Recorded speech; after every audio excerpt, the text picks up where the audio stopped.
Thanks for downloading the McKay interview. My guest today is the Director General of Swiss International Airlines in Western Switzerland. That's the French-speaking part. We talk about what the end of the pandemic looks like for his airline as the future grows slowly rosier, how he plans and adapts his business to the changing regulatory circumstances in such unpredictable times, and the demands on Swiss of net zero sustainability and decarbonisation targets. I hope you enjoy the podcast.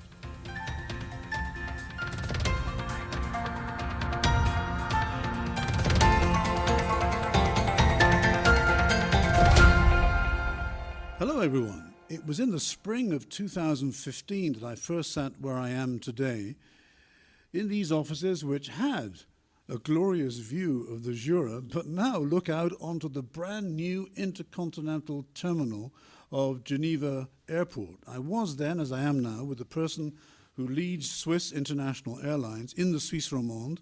That's the French-speaking part of Switzerland. My guest today is the relatively new Director General. He was only appointed last summer, Romain, and I'm delighted to be sitting in front of him. Hello, Romain. Welcome to the McKay interview, and thanks for inviting me here today. Hi, Michael. Pleasure to have you here. It's good to meet you. Romain, how the world has changed in such a short time. There are few business sectors that have been so dramatically and negatively affected by the COVID-19 pandemic of 2020 as the airline travel industry. And the pandemic is still with us, even though somewhat diminished, thankfully.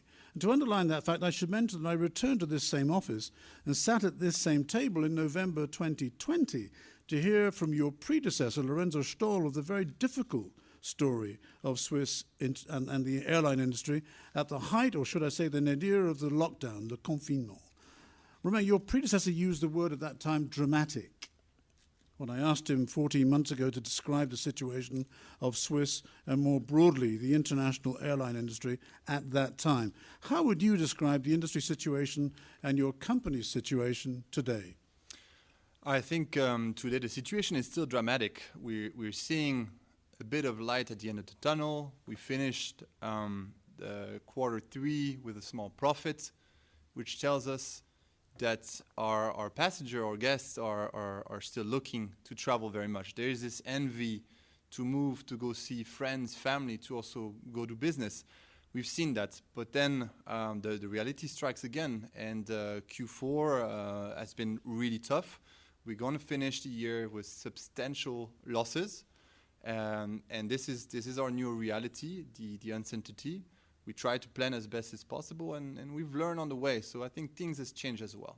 So there's a mixed messages, but generally speaking, just like Lorenzo, even though he was in a much deeper hole at the time, generally optimistic. Yeah.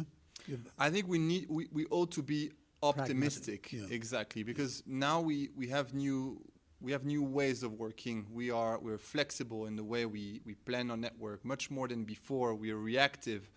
We try to follow the trends as much as possible with government regulations to help our passenger. And I think the proof of last summer with somewhat good results is a sign that steadily a recovery can happen. Of course, it's not as fast as we expected. Okay, Romain, it's good you mentioned government regulation because we're going to come on to talk about that, obviously, as we go through our conversation. But before we get into the heart of our conversation, please tell me and our listeners a little bit about yourself. What were you doing before you were appointed to this important position? Sure. So I'm 37 years old. I'm originally from Geneva, so that has been Geneva, somewhat of a rare fact once in a while. So it's that's also one thing that was appealing to me to the job. No, so before I've been more or less 5 years within the Lufthansa Group. Actually, I was based in Zurich. I was watching over, namely, the technology programs for the group, meaning really for Swiss, Lufthansa, and Austrian Airlines. Developing what is known at IATA as the NDC program. That's the New Distribution Technology. New Distribution Technology. Exactly. Mm-hmm. And this is a program that ran for 5 years for the group, was doing project management and basically commercial development for Swiss as well. When the opportunity or the call to somewhat go home came around about the Geneva mission. Okay, that's interesting. Now, Romain, in November 2020, there did not appear to be an end in sight. I'm speaking of the pandemic before the vaccinations appeared mercifully on the horizon. Now, things have changed beyond expectation since then. At least it has changed in the countries of the rich north. They've grasped very quickly supplies of vaccinations and implemented for their populations, understandably, national programs of inoculation. Nevertheless, I ask you, as a European and intercontinental long-haul airline, what does the end, I use that in inverted commas, look like for you? How do you make your plans for today, for tomorrow, and for the year or years ahead? And are you on track to realize those plans? Sure. I think we've learned one thing about this crisis, and as you said, the dramatic situation is planning ahead is extremely difficult. There's a lot of variable ahead of us to plan a network. Where do we fly? How many times do we fly? This has been changed dramatically, and our team of experts, they're really working now on a weekly basis, making adjustments to our network, looking at demand. But what we've seen in general is that the trend since 2020, our passengers are booking on average more or less 2 weeks before departure. And that has been a huge change for us. We used to be able to predict and to be able to see passenger loads for the summer. 6 months, you would be able to get some understanding of where you could go. As big a difference as that? Yeah, of course. You have different phases of planning. You know, right now, people in January, February would start booking in for the summer. But we've seen that has changed, and that flexibility and agility has been really highlighted in our team members. And we were glad also that the crisis mode helped us to really push us to the limits in flexibility and being able to respond to the market. Whether we need to increase the network, we need to go down, that's the new way of working. But just, I mean, obviously it's a complicated issue, and me and the people listening, we're not experts, but just give us a little insight into the implications of passengers, your customers, shortening their decision-making so much. Mm-hmm. I think the first thing that you need to look up is the uncertainty. What we've seen, the things that move the most is government regulation. From one day to another, and even within the European Union, you've seen regulation changing or sometimes even misfits. You remember in last December, European Union, you needed an antigen test, while in Switzerland you needed PCR. And this has been then readjusted in December. But this is things that are complex for passenger to understand. What do I need to do to fly, to travel, whether it's by air or by another means of transport? And that's the reason why our passengers are waiting for really the last minute to make a decision. Where do I go? And really checking and even double or triple checking the information. We have passenger checking online, of course, whether it's on Google or on Swiss.com, but they're also going to our call center and asking, what should I do if I'm going to London, if I'm going to Porto? And this very often changes. And that is also the new reality for passengers, to look into the details of their traveling plan. So you've anticipated my next question, which is about regulation, and we're going to talk more about this anyway. But how do you run a business like this if the goalposts keep moving on the playing field?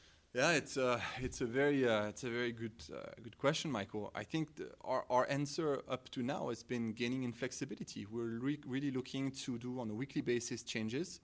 We try to plan as much as possible as Swiss, but also as Lufthansa Group, because the importance is not only to readjust our flight plans, but is also to give options to our passengers.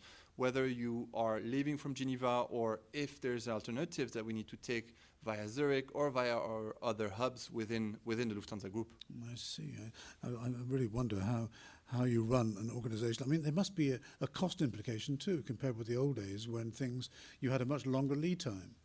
So the cost of doing business is higher. I wouldn't say that the cost of doing business is higher. I mean, the staff is there, the way we work is somewhat similar. We have applied different method of working to gain in flexibility, and we've been looking a lot into optimization. How do we optimize routes? How do we optimize our marketing campaigns? And it's really taking a fresh look at every single things we do.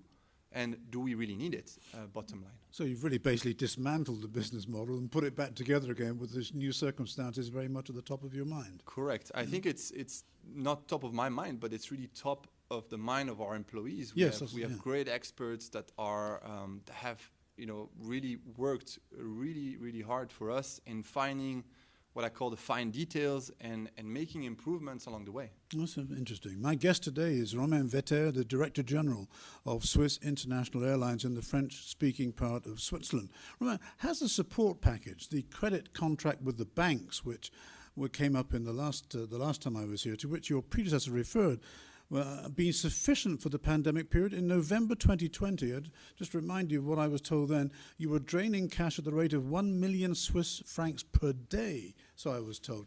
I mean, without obviously breaking any secrets, tell us a little bit more about the money, to put it very bluntly. How's it going? Yeah, so I think one of the positive news, at least from last year, number one, we were able to start paying back some of that loan that we got from the government. So that was, I think, a pretty important thing to do for us, to start repaying as soon as we can, because that's a priority, right? Number two, it has been as well to not use the loan as much as we would. So really withholding ourselves to take that cash and not use it. So that's been the second point. And the third point, of course, which was I think the hardest for last year, is the restructuring of the company, going from, I would call it a mid-sized company, a mid-sized airline as Swiss, to restructure ourselves to a smaller airlines and to have lesser costs. Yeah, whether it's from people living in retirement, and we had unfortunately as well had to let go people last June. So all those measures to keep us afloat and also to project ourselves as a smaller and more fitter company for the future. I see. Looking at the particular problems with which the pandemic has confronted you, what do your bosses in Zurich and Frankfurt expect of you? And outline for me and our listeners which issues are under your control as a manager, senior manager, and which issues are out of your control. Because again, I guess you're paid to balance that and actually to achieve results. Correct. So there's a few things. My number one mission is really to stabilize the operation in Geneva. That's the number one. And what does that really mean, stabilize? And stabilize operation means that we go back to a stable capacity for a passenger. That means a certain percentage of flights that we offer from our portfolio. So typically, we ran up to 60 to 70% last year in capacity compared to 2019. That is how much we are basically flying, right? And we really want to stabilize that. That's really the basic, yeah? Having the network available for passenger. Number two is regain profitability. That's really bottom line important for us because we cannot fly at a loss. We need to be able to be profitable to repay the loan. That's really the goal. In terms of independence and flexibility, there's two things that I think are quite important. Swiss, in my opinion, and I've been within Lufthansa Group, Swiss is pretty independent from Lufthansa Group. We've taken our own decision last year to take a direction that seems stable and future-oriented for Swiss, with some hard measures, but also with some good measures that puts us on the right track with the right market size that has been now adapted due to COVID. And from my side in Geneva, we've been in the past and we are even reinforced within Lufthansa Group as the lab of experimentation for Lufthansa Group and for Swiss. That has been the case before with my predecessor, and we continue to fuel this DNA that we have, and through small, medium projects that are then launched within Swiss or within Lufthansa. And that's exciting, or you don't feel a bit like a guinea pig in a laboratory, or that's? No, I like it because it means a couple of things. I mean, first we can come up with, whether it's small ideas or big ideas, doesn't matter. The team of experts brings some great stuff here, so I have a really full trust in them, and that to me is the entry door to the bigger hubs. You know, let's try something here in Geneva. We've done a lot of stuff on sustainability last year. We're looking into intermodality, and we have the flexibility because we know each other. We are relatively small base compared to Zurich and Frankfurt, so we are flexible, we're fast, we execute quite well, and that is really the blueprint that we can create, like we've done before with Swiss Saveur. The Swiss Saveur program on board, the whole food program, has been launched in Geneva before the whole Lufthansa Group. That shows that we can launch things. And this we have really, we have the operation for us and the trust of Zurich to do it. And for those of people listening who don't live in Switzerland and may not have flown Swiss, what is the food program? So the food program it's our Swiss Saveur program. that is basically our food offering on board. That is done in collaboration with the famous brand Sprungli. So we have a different kind of offering, whether it's sandwiches, salads, and we have also the famous burgers that goes quite quick for and sale. And the chocolates, probably. The chocolate, we always have it. That's always I love the chocolates. it's a great thing for a passenger Yes, indeed. yeah. So that's just a boost of the morale, and this is something that has been really a program that has been developed by our experts here, and that has shined and worked quite well. And it was launched in Zurich and in Frankfurt and so on. And the feedback from your customers, the feedback, passengers, the feedback is quite good. It's good. I mean, we have improved, in my opinion. This is on the quality, stability of the food, and this is something that is, to me, quite a nice offering to have on board. Okay, yeah. Now you're an airline, you're in the aviation business. It used to be very romantic and jet set. You're not just an aviator, but you're in the technology and engineering business, but you're also in people. It features very much in advertising and your promotion. How have you kept your staff, your people, your teams motivated during the past very difficult couple of years? I think there's really a common trust in each other, that we are first we're working for each other. I think that's really something that I've seen as soon as I arrived in May in Geneva, met the team. Some of the people I knew already, but there's this spirit that and I think that's very much from the very beginning when the base reopened, that the guys, they want to move forward. I was going to say that's not new. I mean, that was there before. It's surely. not new. It's really when the base reopened, there is this spirit that we can go through anything. And I think there is this understanding and motivation with each other that we're going to pull through this crisis together. We're going to help each other. We're going to do the maximum possible. That's my mission also on small projects, big projects, to be committed to the people here and to be committed also to what we do on the operation side. And this love of the brand and the Swissness that we find it a lot. It's been very emotional last year. You know, when people left, we lost people in the restructuring. But we see the love and the drive of the people for the brand, and that's really what sets apart. And I think that's the motivation we find in each other. And does this mean that you can actually ask more of people than you probably wouldn't expect in normal times, without exploiting them, obviously? Yeah, I think so. I think it's what we see in each other, right? I've seen it on board. I mean, our cabin crew members, our cockpit members, they are doing a fantastic job. You can ask any passenger on how is the service, how is it to talk to them in the last few weeks. Despite the crisis, the service level is extremely high. And we've seen that, and that's what we want to offer to our passengers, and we will continue to do that. Okay, it's interesting the way you put it. Romain, explain what Swiss is doing to meet the demands of net zero, that wonderful phrase that crops up so often, and the new green goals, the new green agenda. I have in mind the buzzword sustainability. Romain, what does that word really mean to you in the airline business? And decarbonisation, again, please explain to me. I'm a non-engineer, so put it in simple English for me. What is currently going on in the field of cleaner fuels, more efficient engines, and the development of hydrogen as a meaningful fuel source? Mm-hmm. So I think the first thing, and Michael, I'm also not an engineer, so for me it's easy to go company. Straight to the point, and good company on this topic. No, I think in regards to this, I think it's important to know that Swiss hasn't waited, I would call the famous word of sustainability, or you said like the buzzword sustainability, to start on our decarbonization program. We have one of the youngest fleets in Europe at Swiss. We were lucky and fortunate to have some of the newest aircrafts in Geneva from the very beginning, and that we were very proud of, to operate what is the renewal of the fleet with less fuel consumption and of course less noise. If you take in comparison the last few years, when passenger number went up pre-crisis up to 107% on top, so growth, we are growing 30% in fuel consumption. So we are optimizing on the way together with our partners, whether it's Boeing or Airbus, to really optimize the consumption of gas. Yeah. The second part is looking into future investments, like we're doing with SAF, so the sustainable fuel. We were able last year to do the first flights out of Switzerland with sustainable fuel. That is a fuel that is basically reducing our footprint more or less by 80% less CO2 produced.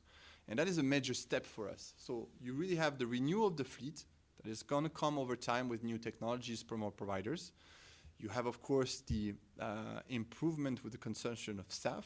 And we have also other programs to compensate what you fly as a passenger. I didn't quite follow the last bit about improvement in the consumption of staff.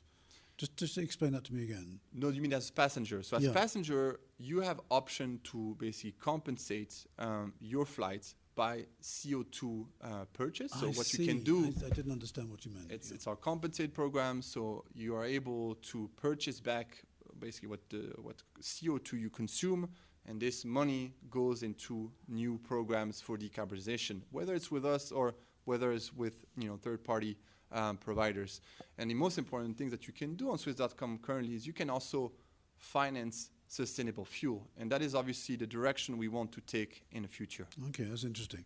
I didn't quite understand what you're saying, but now I understand it. I've got a bit more of a sensitive question. Can you fly an international long-haul network successfully, I mean profitably, with the new demands placed on you by regulators, pressed as they seem to be by a vociferous portion of the public opinion who are against you? I mean, how do you manage that?